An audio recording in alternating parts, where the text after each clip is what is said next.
recall alert involving 2 million baked goods sold nationwide, including at Dunkin. The manufacturer FGF Brands is pulling 60 of its pastry products because of listeria concerns. That includes a variety of donuts. Dunkin products recalled for potential listeria contamination. Multiple states hit with complete donut shortages. Stores sitting empty for days. And the company stayed silent for over a month. This isn't about your morning coffee fix. This is about a corporate empire that's been hiding behind orange and pink branding while cutting corners, compromising quality, and hoping you won't notice. Today, we're pulling back the curtain on Dunkin' Donuts, and trust me, what you're about to discover will change how you look at that familiar logo forever. Subscribe now to see the supply chain disasters, recall cover-ups, social media meltdowns, and the corporate gymnastics that have turned America's everyday coffee chain into anything but reliable. Stick around, because this gets worse before it gets better. Dunkin' Donuts opened in 1950 in Quincy, Massachusetts, built on a simple promise: fresh donuts and good coffee. For decades, it was exactly that, a donut shop that happened to serve coffee. But in 2018, something changed. The company officially rebranded from Dunkin' Donuts to just Dunkin'. They dropped the word donuts entirely. Why? Because they wanted to position themselves as a beverage company first, donuts second. The corporate speak was smooth, stating that we're evolving to meet changing consumer preferences. We're becoming a beverage-led brand, and coffee is our core.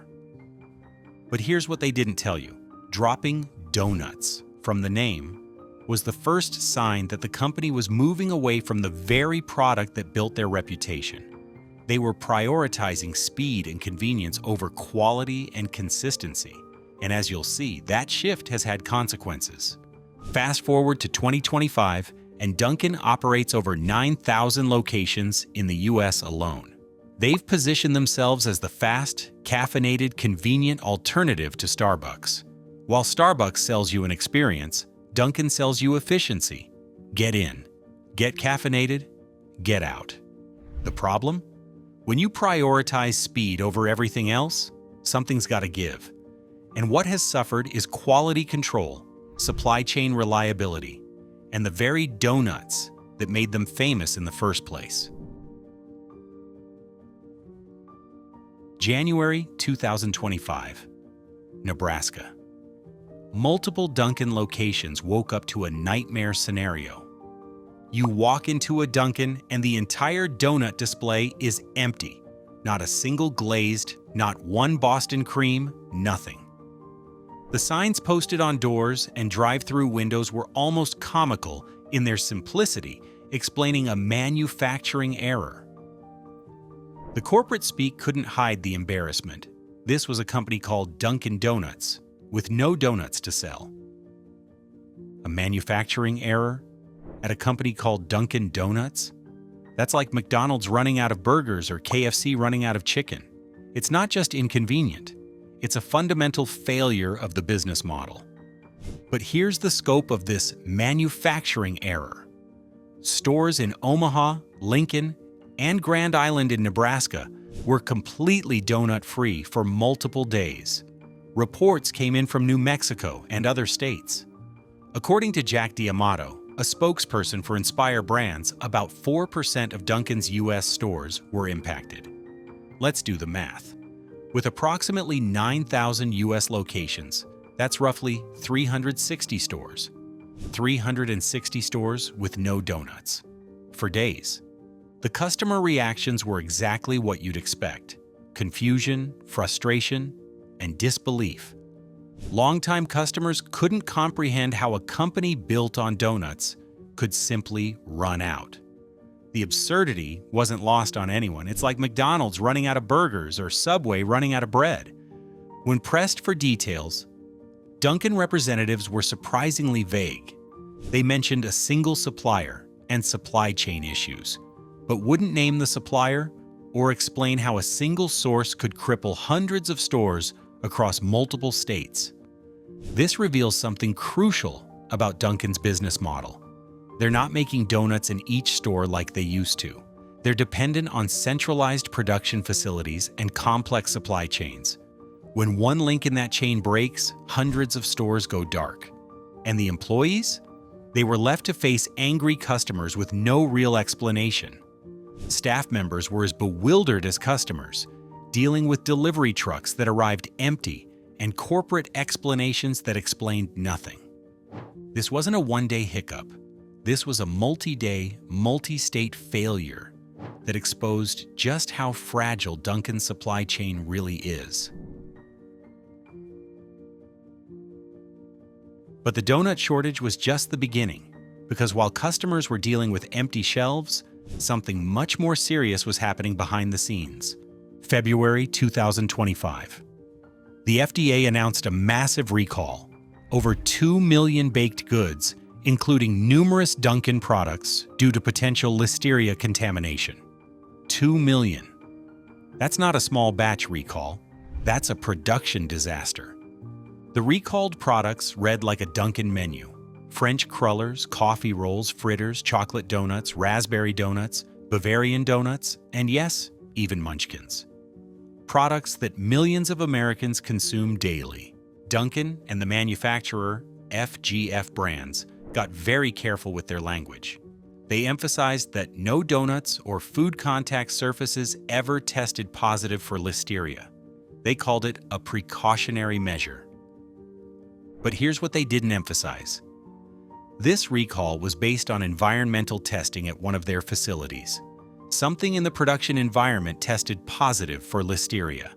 And when listeria is found in a food production facility, the risk isn't theoretical, it's real. Listeria infection, or listeriosis, is serious. It's especially dangerous for pregnant women, newborns, adults over 65, and people with compromised immune systems. For these groups, listeria can cause severe illness, meningitis, and even death. The recall notice was quietly issued in January, but the public wasn't informed until February 5th. That's over a month of people potentially consuming recalled products without knowing about the risk. Consider that timing. The recall was initiated in January, the same month as the Nebraska donut shortage. Coincidence? Or was Dunkin' dealing with multiple production and supply chain crises simultaneously? The kicker: the voluntary recall began in January, but no press release was issued at the time. The public found out about 2 million potentially contaminated products a month later, and only because food safety advocates and journalists started asking questions. FGF Brands, the manufacturer, tried to downplay the situation. They emphasized the precautionary nature of the recall and stressed that testing showed no actual contamination of products. But when you're dealing with listeria, a bacteria that can survive refrigeration and can multiply at low temperatures, precautionary is exactly what you want. The real question is, how many people consumed these products during that month-long gap between the recall and the public announcement? And why wasn't the public notified immediately? But it's not just supply chain failures and recalls. Dunkin' has been dealing with a different kind of crisis: viral social media disasters that expose quality control problems in real time. Enter the stuffed bagel minis incident. A customer ordered Dunkin's premium stuffed bagel minis, expecting the cream cheese filling advertised in the marketing materials. What they got was a hollow bagel with barely any filling. The customer posted a video on social media showing the empty bagel, expressing outrage not just at the lack of filling, but at the premium price charged for what was essentially a miniature plain bagel. The video went viral. Comments poured in from other customers sharing similar experiences. Stuffed not stuffed became a trending hashtag. The backlash was swift and brutal. Social media exploded with similar stories. Customers sharing photos of hollow bagels, expressing outrage at premium prices for substandard products. The sentiment was universal. This felt like corporate deception wrapped in dough. Dunkin' eventually issued a public apology, but the damage was done. The incident highlighted a fundamental problem. the gap between marketing promises and actual product delivery. But here's what's really telling about this incident. It wasn't an isolated case. The comments revealed dozens of similar experiences. Customers posting photos of underfilled donuts, watery coffee, and sandwiches that looked nothing like the marketing materials. This points to a systemic quality control issue. When multiple customers across different locations are having similar experiences, it's not about one bad store or one bad employee. It's about corporate standards and enforcement. The social media blowback also revealed something else. Customers are no longer willing to quietly accept subpar products. They're posting, sharing, and holding brands accountable in real time. A single bad experience can reach thousands of potential customers within hours. And Dunkin's response? Generic corporate apologies and promises to do better. No concrete changes, no policy updates, no acknowledgement of the systemic issues that led to the problem in the first place. But quality control isn't Dunkin's only challenge. The company has also been navigating political and cultural controversies that reveal a different kind of corporate crisis: the struggle to maintain brand authenticity while avoiding political backlash. In 2024, Dunkin faced a boycott from some conservative customers after the company chose not to advertise on Rumble, a platform popular with conservative audiences. The boycott was fueled by accusations that Dunkin was taking political sides and avoiding platforms that didn't align with their corporate values. The controversy highlighted a modern corporate dilemma: how to maintain broad appeal while navigating an increasingly polarized political landscape. Dunkin chose to play it safe, avoiding potentially controversial platforms rather than risk alienating customers. But playing it safe came with its own costs. Some loyal customers felt abandoned, accused the company of going woke, and called for boycotts. The hashtag Boycott Dunkin gained traction among certain groups. Dunkin's response was predictably corporate. They emphasized their commitment to serving all customers and avoided taking any clear political stance. They tried to thread the needle between progressive and conservative customers, satisfying neither. This controversy reveals something important about Dunkin's brand identity crisis. They're no longer the local neighborhood donut shop. They're a massive corporation trying to appeal to everyone while standing for nothing specific. The result? A brand that feels increasingly inauthentic. Customers can sense when a company is more concerned with avoiding controversy than with delivering quality products and genuine service. And this authenticity problem compounds their other issues. When customers are already frustrated with quality control and supply chain failures, political controversies feel like another sign that the company has lost its way. So why should you care about Dunkin's corporate struggles? Because these aren't just business problems, they're consumer problems that directly impact your experience, your wallet, and your health. First, let's talk about value. Dunkin has positioned itself as the affordable alternative to Starbucks. But when you're paying for stuffed bagels that aren't stuffed, or showing up to stores with no donuts, you're not getting what you paid for. That's not value. That's a bait and switch. Second, reliability. The whole appeal of Dunkin is supposed to be consistency and convenience.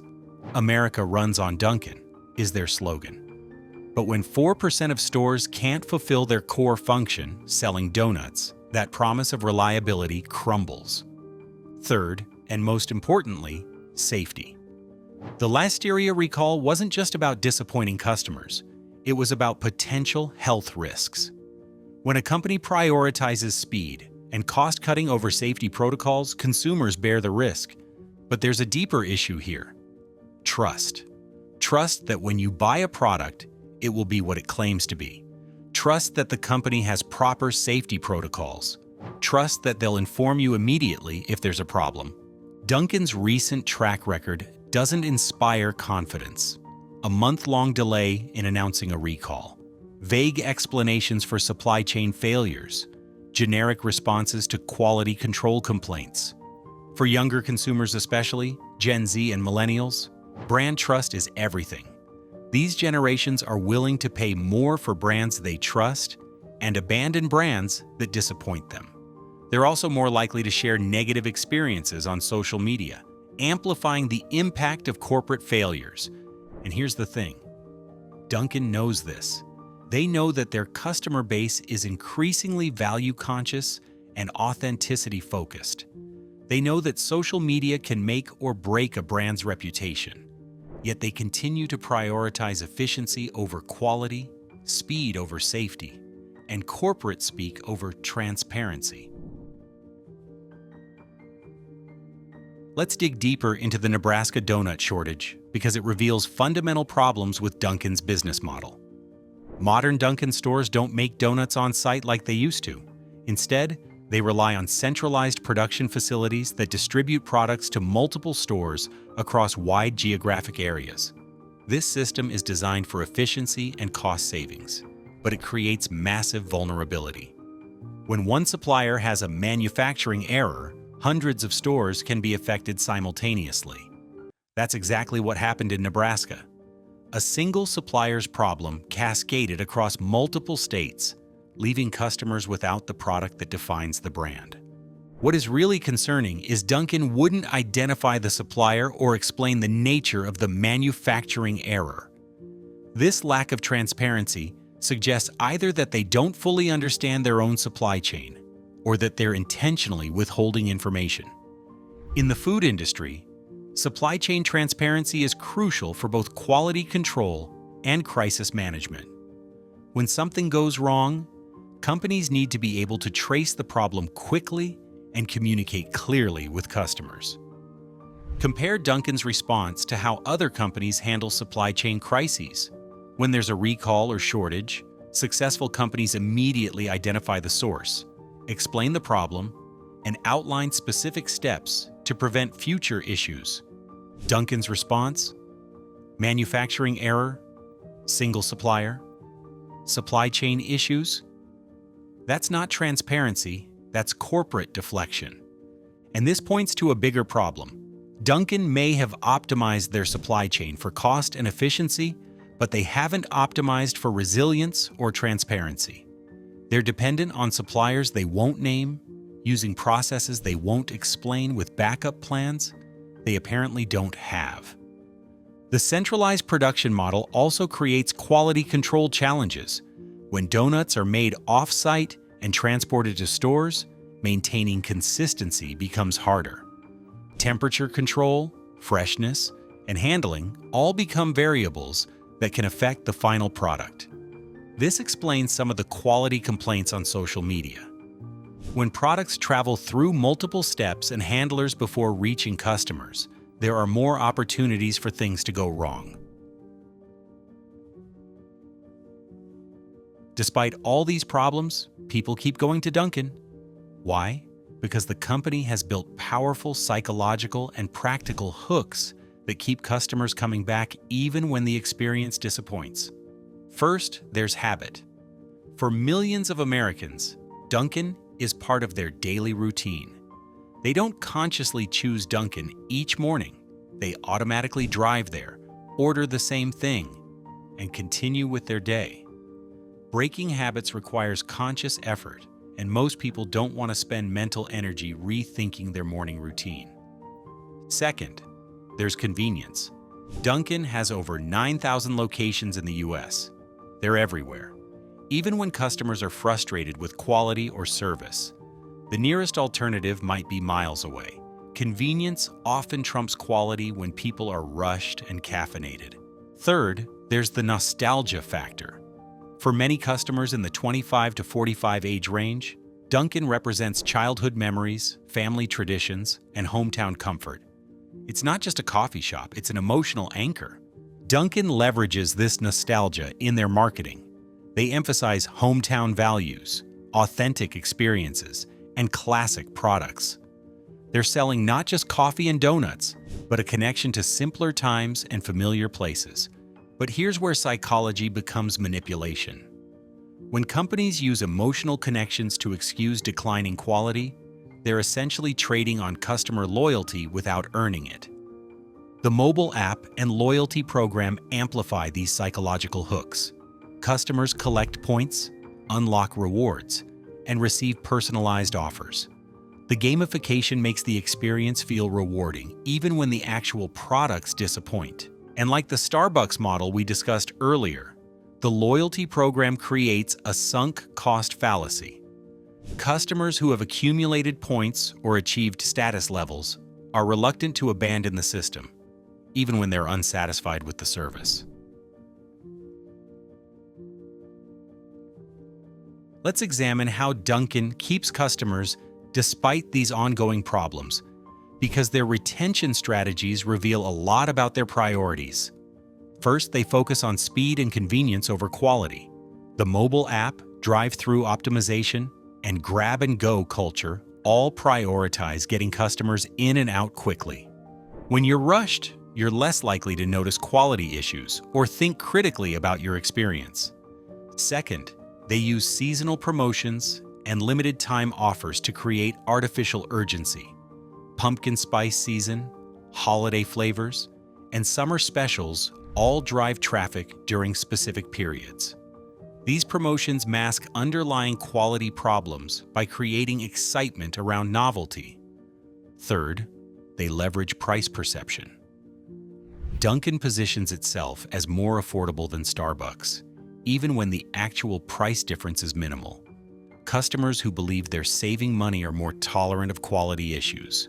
But here's the most insidious retention tactic. They've trained customers to have low expectations.